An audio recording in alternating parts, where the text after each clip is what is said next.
मागील काही दिवसांपासून डॉक्टर गौरी पालवे गर्जे आत्महत्या प्रकरण राज्यभरात चर्चेत आहे. मंगळवारी 2 डिसेंबरला या प्रकरणी मंत्री पंकजा मुंडे यांचा पीए आरोपी अनंत गर्जेला तिसऱ्यांदा न्यायालयात हजर करण्यात आलं होतं. यावेळी पार पडलेल्या सुनावणीत काही महत्त्वाचे खुलासे समोर आले. वरळी पोलिसांनी या प्रकरणाचा तपास कुठपर्यंत आला याची माहिती दिली आहे. पोलिसांनी अनंत गर्जेच्या जुन्या प्रियसीचा जबाब घेतल्याचीही माहिती दिली आहे. तसेच अनंत गर्जेची पॉलिग्राफ टेस्ट करणं आवश्यक असल्याचंही पोलिसांनी कोर्टात सांगितलंय. त्यामुळे पुन्हा पोलीस कोठडी देण्याचे अधिकार अबाधित ठेवून आरोपीला न्यायालयीन कोठडी द्या अशी मागणी पोलिसांनी कोर्टात केली होती. त्यावर कोर्टानं अनंत गर्जेला 14 दिवसांची न्यायालयीन कोठडी सुनावली आहे. दरम्यान आता लवकरच त्याच्या जामिनाचा अर्ज करू असं अनंत गर्जेच्या वकिलांनी सांगितलंय. पण आरोपीला सध्या जामीन मिळणं तितकं सोपं नाहीये. कारण या प्रकरणातील घटनाक्रम अत्यंत धक्कादायक असल्याची सुद्धा माहिती पोलीस तपासात समोर येते. पोलिसांनी कोणते पुरावे ताब्यात घेतलेत, या प्रकरणातील 4 नवे खुलासे काय आहेत, तेच या व्हिडिओच्या माध्यमातून जाणून घेऊयात. नमस्कार, मी पूजा आणि आपण पाहतात दे-दणका. याच वर्षी फेब्रुवारी महिन्यात लग्न झालेल्या डॉक्टर गौरीनं मुंबईच्या वरळी येथील निवासस्थानी 22 नोव्हेंबरला आत्महत्या केल्याची घटना घडली. घराच्या शिफ्टिंग दरम्यान गौरीला किरण सिद्धार्थ इंगळे नामक महिलेचा लातूर येथील हॉस्पिटलमध्ये गर्भपात केल्याची कागदपत्र मिळाली होती. 2021च्या त्या कागदपत्रांवर पतीच्या नावापुढे अनंत गर्जे असा उल्लेख होता आणि तेव्हापासून दोघांमध्ये वाद वाढल्याचं सांगण्यात येत आहे. शिवाय अनंत गर्जे अजूनही त्या महिलेच्या संपर्कात असल्याचे आरोप होत आहेत. पण आता या प्रकरणात एक मोठा खुलासा समोर आलाय. FIR मध्ये नाव आल्यानंतर त्या महिलेनं वरळी पोलीस ठाण्यात तिचा जबाब नोंदवलाय. 2022 पासून माझा आणि अनंतचा कोणताही संबंध नाही असं तिनं जबाबात म्हटलंय.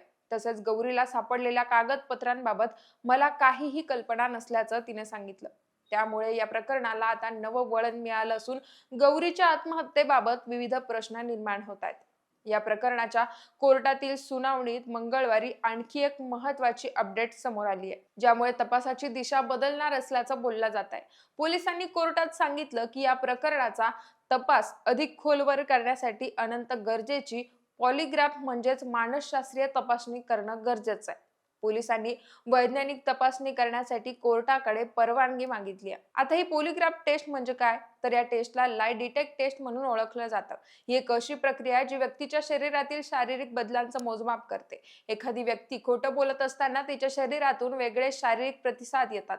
थोडक्यात काय, तर त्या व्यक्तीची हृदयगती, रक्तदाब, श्वास आणि त्वचेची वहन क्षमता यात फरक जाणवतो. वैज्ञानिक दृष्ट्या ही टेस्ट पूर्णपणे विश्वासार्ह मानली जात नाही, कारण समोरचा व्यक्ती घाबरल्यामुळे किंवा तणावामुळे देखील खोटे बोलताना सारखे शारीरिक प्रतिसाद देऊ शकतो.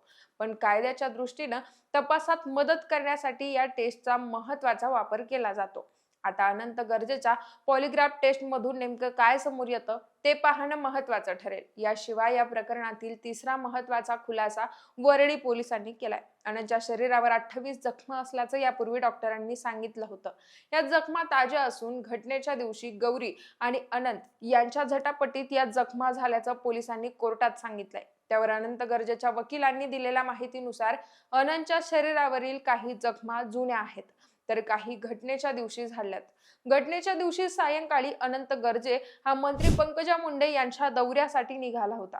वरळीच्या ऑफिसमधून ते सायंकाळी 5:32 विमानतळाच्या दिशेने निघाले होते. पण तेवढ्यात त्यांना गौरीचा फोन आला आणि ते घरी परत वळाले. घरी जाऊन दरवाजा वाजवला पण प्रतिसाद मिळाला नाही. त्यामुळे अनंत गर्जे हे रेफ्युजी एरियातून घरात शिरले आणि गौरीचा मृतदेह खाली उतरवत पोदार हॉस्पिटलला नेण्यात आला. त्या ठिकाणी गौरी मृत झाल्याचं कळताच त्याने स्वतःचं डोकं भिंतीवर आपटण्याचा प्रयत्न केला. पोदार हॉस्पिटलमध्ये अनंत स्वतःला मारून घेतानाचा CCTV व्हिडिओ पोलिसांच्या हाती लागलाय. त्यावेळी अनंतला काही जखमा झाल्या होत्या. शिवाय रेफ्युजी एरियातील जाळीच्या खिडकीतून आतमध्ये प्रवेश करतानाही त्याला जखमा झाल्यात अशी माहिती त्याच्या वकिलांनी दिली.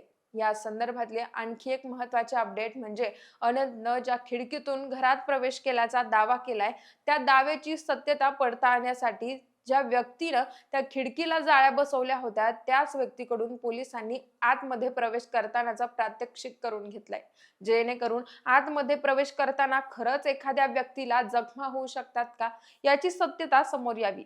पण आता या सगळ्या गोष्टी पुढील वैज्ञानिक तज्ज्ञांच्या तपासामध्ये म्हणजेच अनंतच्या पॉलिग्राफ किंवा मानसशास्त्रीय टेस्टमध्ये स्पष्ट होणार असल्याचं बोललं जात आहे.